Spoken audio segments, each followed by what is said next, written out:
नमस्कार,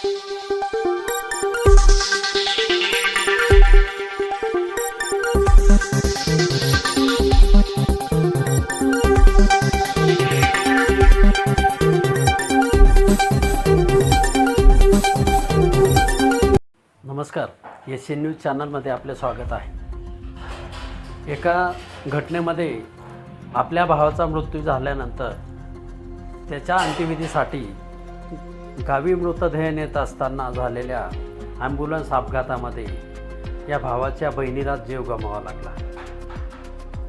समृद्धी महामार्गावर झालेल्या ह्या भीषण अपघातामध्ये संबंधित बहिणीचा जागीच मृत्यू झाला आहे, तर तिचा पती गंभीर जखमी झाला।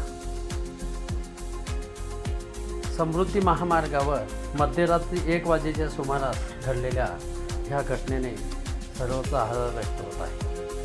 मुंबई येथील निवासी असलेल्या 49 वर्षीय सावित्री देवी भागवती प्रसाद यादव ह्या त्यांच्या मूळ गावी म्हणजे उत्तर प्रदेशात असून सध्या त्या कुटुंबासह मुंबई येथे वास्तव्यास होत्या।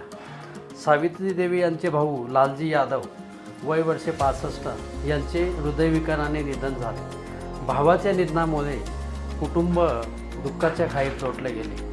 अंत्यसंस्कारासाठी भावाचा मृतदेह मुंबईवरून उत्तर प्रदेशातील त्यांच्या मूळ गावी नेण्याचा निर्णय यादव कुटुंबाने घेतला। यासाठी मुंबईतून रुग्णवाहिकेतून मृतदेहाला सोबत नेत कुटुंबातील 4 सदस्य आणि चालक असा प्रवास सुरू होता। मुंबईतून निघालेली रुग्णवाहिका समृद्धी महामार्गाने वेगाने जात असतानाच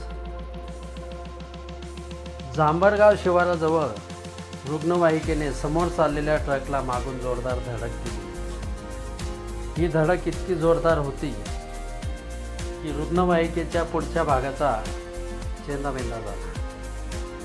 मात्र ह्या घटनेत सावित्री देवी यादव या गंभीर जखमी होऊन त्यांचा जागीच मृत्यू झाला, तर त्यांचे पती भगवती प्रसाद यादव हे गंभीर जखमी झाले। रुग्णवाहिकेतील अन्य तिघांना किरकोळ दुखापत झाली।